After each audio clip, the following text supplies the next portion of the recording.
અમે આજે અમારી સોસાયટીની અંદર હોળીનો તહેવાર ધૂળેટીનો ઉજવવા માટે મિત્રો બધા આવ્યા છે અને અમે આપ જોઈ શકો છો એમ ઉજવીએ છીએ। એટલે પહેલાં તો હું સર્વે રાજકોટ અને ગુજરાતની સમગ્ર જનતાને હોળી ધૂળેટીની શુભેચ્છા આપું છું અને એક ભાઈચારાનો સંદેશો પણ અમે આપીએ છીએ કે આપણે સૌ સાથે મળી અને તહેવારો ઉજવીએ એવી હું સૌને સંદેશો આપું। રાજકીય રંગ તો હવે અમારે કરવાનો કોઈ મુદ્દો જ નથી।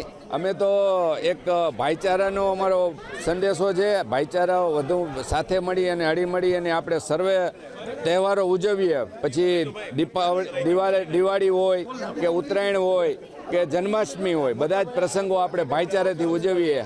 એના માટેનો અમારો રાજકોટવાસીઓને અમે સંદેશો આપીએ છીએ કે આપણા બધા જ તહેવારો છે એ ભાઈચારાથી આપણે ઉજવવા જોઈએ અને હળીમળી અને આપણે રહેવું જોઈએ।